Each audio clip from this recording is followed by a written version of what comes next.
ଜଣେ ପ୍ରକୃତ ଖ୍ରୀଷ୍ଟିଆନ ବା ଜଣେ ବିଶ୍ୱାସୀର ପ୍ରେମ ଏହି ସମ୍ପର୍କରେ ଯଦି ଆମେ ସଂକ୍ଷିପ୍ତ ଭାବେ ଚିନ୍ତା କରିବା ବା ଆଲୋଚନା କରିବା ଆଉ ସ୍ମରଣ କରିବା ତାହେଲେ ଈଶ୍ୱରଙ୍କର କେତୋଟି ବହୁମୂଲ୍ୟ ବାକ୍ୟ ପ୍ରେମ ସମ୍ବନ୍ଧୀୟ ବହୁମୂଲ୍ୟ ବାକ୍ୟକୁ ଆମେ ସ୍ମରଣ କରିପାରିବା।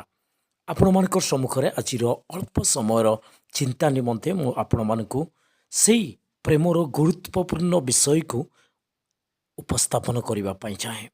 ହଁ ପ୍ରିୟମାନେ, ଆପଣମାନେ ଜାଣିଥିବେ ଜହନ 3:16 ଆମେ ଦେଖୁ ଈଶ୍ୱରଙ୍କର ପ୍ରେମ ଯାହାକି ପ୍ରକାଶିତ ହୋଇଅଛି। କାରଣ ଈଶ୍ୱର ଜଗତକୁ ଏଡ଼େ ପ୍ରେମ କଲେ ଯେ ସେ ଆପଣା ଅଦ୍ୱିତୀୟ ପୁତ୍ରଙ୍କୁ ଦାନ କଲେ, ଯେପରି ଯେ କେହି ତାଙ୍କଠାରେ ବିଶ୍ୱାସ କରେ ସେ ବିନଷ୍ଟ ନ ହୋଇ ଅନନ୍ତ ଜୀବନ ପ୍ରାପ୍ତ ହେବ। ଆଉ ଏଡ଼େ ପ୍ରେମ, ସେଇ ପ୍ରେମ ଜଣେ ପାପୀକୁ ପ୍ରକୃତ ପ୍ରେମର ପରିଚୟ ଦେଇଥାଏ। ଆଉ ସେଇ ପାପୀ ସେଇ ପ୍ରେମର ପରିଚୟ ପ୍ରାପ୍ତ ହେଲା ପରେ ଯଦି ପ୍ରଭୁକୁ ବିଶ୍ୱାସ କରେ ତାହେଲେ ସେ ଅନନ୍ତ ଜୀବନ ପ୍ରାପ୍ତ ହେବ। ହଁ ପ୍ରିୟମାନେ, ପ୍ରଭୁ ଯୀଶୁ ଖ୍ରୀଷ୍ଟ ଏହି ଜଗତରେ ଏକମାତ୍ର ପରମେଶ୍ୱର ପ୍ରଭୁ, ପ୍ରେମମୟ ପ୍ରଭୁ ପାପୀ ମନୁଷ୍ୟକୁ ପାପରୁ କ୍ଷମା କରିବା ନିମନ୍ତେ, ପାପରୁ ଉଦ୍ଧାର କରିବା ନିମନ୍ତେ, ପରିତ୍ରାଣ ଦେବା ନିମନ୍ତେ ସେ ଆପଣା ପ୍ରେମକୁ ପ୍ରକାଶ କଲେ ନିଜ ଜୀବନ ଦେଇ। କାଲବରୀ କ୍ରୁଶ ଉପରେ ନିଜର ଜୀବନ ଦେଇଦେଲେ, ହତ ହେଲେ, ସେ କ୍ଷତ ବିକ୍ଷତ ହେଲେ, ସେ ରକ୍ତ ଛରାଇଲେ, ମୃତ୍ୟୁବରଣ କଲେ। ଆଉ ମୃତ୍ୟୁବରଣ କରି ତୃତୀୟ ଦିନ ମୃତ୍ୟୁକୁ ଜୟ କରି ଉଠିଲେ। ଆଉ ଏହି ବିଷୟ ଯେ କେହି ହଉ ଯଦି ବିଶ୍ୱାସ କରେ ତାହେଲେ ସେ ଅନନ୍ତ ଜୀବନ ପାଇବ। ଏହି ଜଗତରେ ବଞ୍ଚିଥିବା ସମୟରେ ଶାନ୍ତି, ଆନନ୍ଦ, ତା ସହିତ ମୃତ୍ୟୁବରଣ ପରେ ସ୍ୱର୍ଗ, ସେଇ ସ୍ୱର୍ଗରେ ଯେଉଁଠାରେ ତାର ସୃଷ୍ଟିକର୍ତ୍ତା ପରମେଶ୍ୱର ରହୁଛନ୍ତି, ପବିତ୍ର ସ୍ଥାନ, ଶାନ୍ତିର ସ୍ଥାନ, ସେଇଠାରେ ତାର ଆତ୍ମା ବାସ କରିବ ଆଉ ସଦାସର୍ବଦା ପ୍ରଭୁଙ୍କ ଠାରେ ରହିବ। ଏହି ଭରସା ସେମାନଙ୍କୁ ଯେଉଁମାନେ ପ୍ରଭୁଙ୍କୁ ଜାଣିଛନ୍ତି, ବିଶ୍ୱାସ କରୁଛନ୍ତି, ଗ୍ରହଣ କରୁଛନ୍ତି, ଯାହାଙ୍କର ପାପ କ୍ଷମା ଅଛି ସେଇ ପ୍ରେମ ଦ୍ୱାରା। ତେଣୁକରି ପ୍ରେମ ଏକ ଗୁରୁତ୍ୱପୂର୍ଣ୍ଣ ବିଷୟ ଜଣେ ବିଶ୍ୱାସୀ ଜୀବନରେ। ଆମେ ଯଦି ପ୍ରଥମ ଜହନଙ୍କର ସେଇ ଜହନଙ୍କର ପତ୍ର ଯଦି ଦେଖିବା ତାହେଲେ ସେଇଠାରେ ଲେଖାଯାଏ ପ୍ରେମ ସମ୍ବନ୍ଧୀୟ କେତୋଟି ସତ୍ୟତା ଯାହାକି ପ୍ରତ୍ୟେକ ବିଶ୍ୱାସୀମାନେ ବୁଝିବାର ଅଛି, ଜାଣିବାର ଅଛି ଆଉ ନିଜ ଜୀବନରେ ତାହା ଲାଗୁ କରିବାର ଅଛି। ସଂକ୍ଷିପ୍ତ ଭାବେ ମୁଁ ଆପଣମାନଙ୍କୁ ଅବଗତ କରାଇବା ପାଇଁ ଚାହେଁ। ପ୍ରଥମ ଜହନ 2:9-10-11 ଯଦି ଆମେ ଦେଖିବା ତାହେଲେ ଜଣେ ବିଶ୍ୱାସୀ ବା ଜଣେ ଖ୍ରୀଷ୍ଟିଆନ, ପ୍ରକୃତ ଖ୍ରୀଷ୍ଟିଆନ, ପରିତ୍ରାଣ ପ୍ରାପ୍ତ ଖ୍ରୀଷ୍ଟିଆନ ଯଦି ସେ ପ୍ରଭୁଙ୍କୁ ପ୍ରେମ କରେ ତାହେଲେ ସେ ସମସ୍ତଙ୍କୁ ପ୍ରେମ କରେ। ଆଉ ପ୍ରଭୁ ବି କହିଛନ୍ତି ଯେ ଯିଏ ପ୍ରେମ ନ କରେ ସେ ଅନ୍ଧକାରରେ ଅଛି ବୋଲି।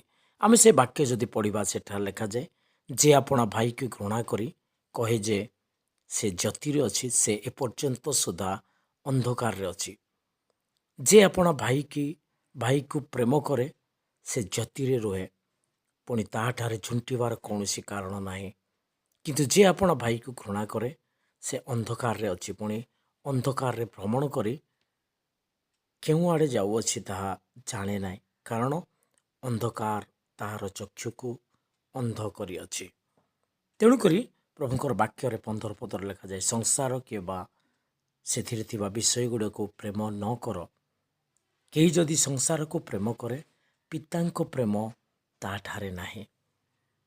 ଆମେମାନେ ସଂସାରରୁ ବାହାରି ଆସିଛୁ, ଆମେ ପ୍ରଭୁଙ୍କର ପ୍ରେମ ପାଇଛୁ ଆଉ ପ୍ରଭୁଙ୍କ ଠାରେ ବିଶ୍ୱାସ କରିବା ଦ୍ୱାରା ଆମମାନେ ପ୍ରଭୁଙ୍କ ଠାରୁ ଜାତ ହେଇଛୁ ବା ପ୍ରଭୁଙ୍କର ପ୍ରେମରୁ ଆମମାନେ ଜାତ। ପ୍ରଭୁ ଆମମାନଙ୍କୁ ସେଇ ପ୍ରକାର ଭାବେ ଅନୁଗ୍ରହ କରିଅଛନ୍ତି ପ୍ରଭୁଙ୍କର ବାକ୍ୟ ପ୍ରକାରେ।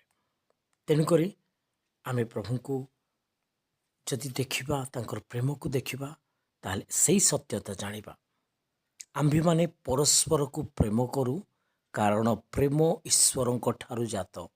ଆଉ ଯେ କେହି ପ୍ରେମ କରେ ସେ ଈଶ୍ୱରଙ୍କ ଠାରୁ ଜାତ ଓ ଈଶ୍ୱରଙ୍କୁ ଜାଣେ ବୋଲି ଆମେ ପ୍ରଥମ ଜହନ 4 ତାର 7 ଦେଖୁ।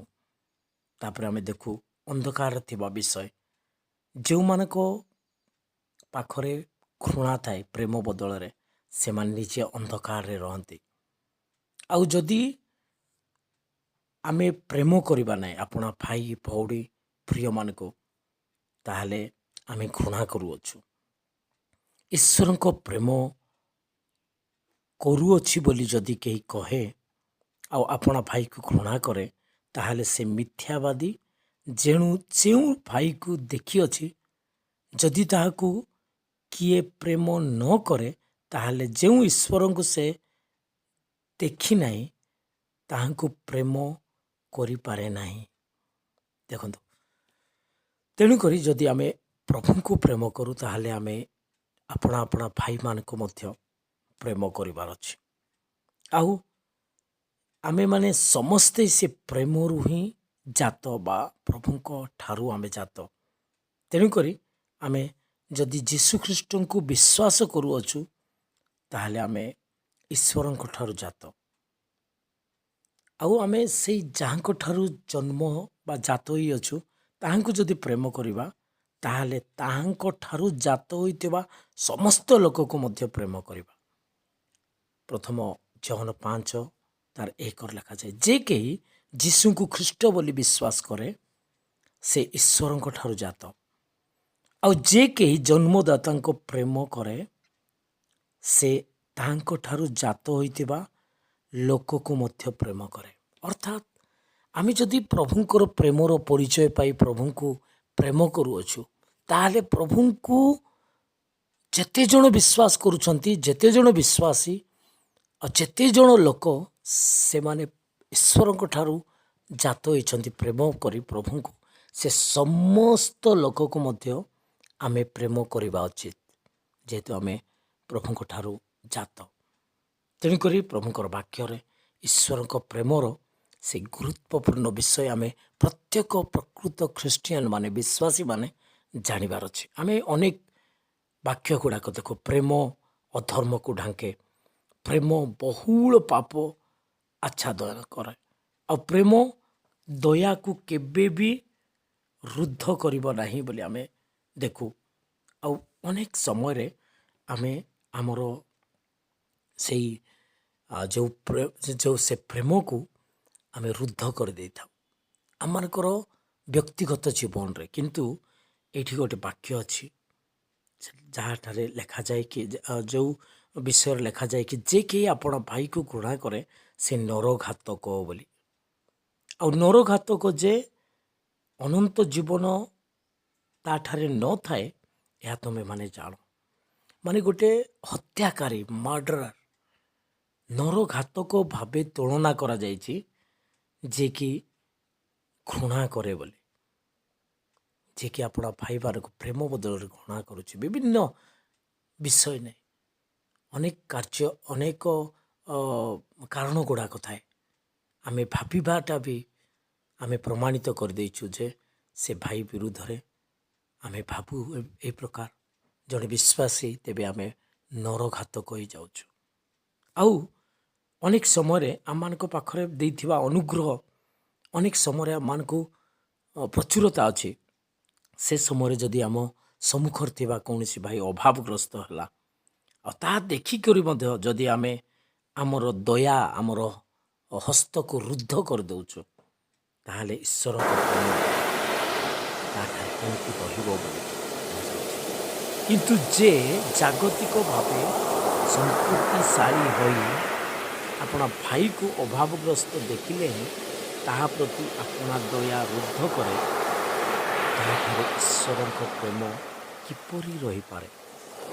କେତେ ଗୁରୁତ୍ୱପୂର୍ଣ୍ଣ ବିଷୟ। ସାଧାରଣ ଭାବେ ଆମେ ଚିନ୍ତା କରିଥାଉ, ଯେତେବେଳେ ଜଣେ ଭାଇ କିମ୍ବା ଭଉଣୀ କିମ୍ବା ବିଶ୍ୱାସୀମାନେ ଅଭାବରେ ପଡ଼ୁଛନ୍ତି, ଆମମାନଙ୍କୁ କହୁଛନ୍ତି, ଅଭାବ ଆମମାନଙ୍କୁ ପ୍ରକାଶ କରୁଛନ୍ତି, ଆମମାନଙ୍କୁ ସମ୍ମୁଖରେ କହୁଛନ୍ତି ପ୍ରାର୍ଥନା କରିବା ପାଇଁ। ସେହି ସମୟରେ ଯଦି ଆମମାନଙ୍କ ପାଖରେ କିଛି ଟଙ୍କା ବା କିଛି ସମ୍ବଳ ଥାଏ, ଆଉ ଯଦି ଆମେ ସେଇଟାକୁ ଅଣଦେଖା କରିଦେଉଛୁ, ଆମେ ଯଦି ରୁଦ୍ଧ କରିଦେଉଛୁ ଆମର ଦୟାର ମନକୁ, ଆମେ ତା ପ୍ରତି ଦୟା ଦେଖାଇବା କଥା, ଯଦି ସେଇଟାକୁ ଆମେ ରୁଦ୍ଧ ବା ବନ୍ଦ କରିଦେଉଛୁ, ତାହେଲେ ପ୍ରଭୁ ତାଙ୍କର ବାକ୍ୟ ଦ୍ୱାରା ପ୍ରମାଣିତ କରୁଛନ୍ତି ଯେ ଈଶ୍ୱରଙ୍କ ପ୍ରେମ ତାଠାରେ ନାହିଁ। ଏହା ହେଉଛି ଗୁରୁତ୍ୱପୂର୍ଣ୍ଣ ବିଷୟ ପ୍ରିୟମାନେ। ଆହୁରି ମଧ୍ୟ ଈଶ୍ୱରଙ୍କର ପ୍ରେମର ଅର୍ଥ ଆଉ ପ୍ରେମର ସଂଜ୍ଞା ଗୁଡ଼ାକ ଯଦି ଆମେ ପ୍ରଭୁଙ୍କର ବାକ୍ୟରୁ ଯଦି ଦେଖିବା ତାହେଲେ ଆପଣମାନେ ଜାଣିଥିବେ। ମୁଁ ସ୍ମରଣ କରାଇ ଦେବା ପାଇଁ ଚାହୁଁଛି ସେଇ 1 Corinthians 13। ଯଦି ପ୍ରକୃତ ପ୍ରେମ ଆମମାନଙ୍କ ପାଖରେ ପ୍ରଭୁଙ୍କର ଅଛି ତାହେଲେ ପ୍ରେମ ଦୀର୍ଘ ସହିଷ୍ଣୁ ଅଟେ ବୋଲି ଆମମାନଙ୍କ ଜୀବନରେ ସହ୍ୟ କରିବା ବିଷୟ ଗୁଣ ରହିବାର ଅଛି। ପ୍ରେମ ହିତଜନକ, ସବୁବେଳେ ସମସ୍ତଙ୍କର ଉପକାର ନିମନ୍ତେ ଈର୍ଷା କେବେ କରିବ ନାହିଁ, ଆତ୍ମବୋଡ଼ିମା କରିବ ନାହିଁ, ଅହଙ୍କାର କେବେ କରିବ ନାହିଁ, ଅନୁଚିତ ବ୍ୟବହାର କରିବ ନାହିଁ। ପ୍ରେମ କି ସ୍ୱାର୍ଥ ଚେଷ୍ଟା କରେ ନାହିଁ, କି କେବେ ବି ବିରକ୍ତ ହୁଏ ନାହିଁ। ଅପକାର କିଏ ଯଦି ଆମମାନଙ୍କର ବିରୁଦ୍ଧରେ ବା ପ୍ରତି କରିଛି କେବେ ବି ସେ ସ୍ମରଣ ରଖେ ନାହିଁ ଅପକାରକୁ।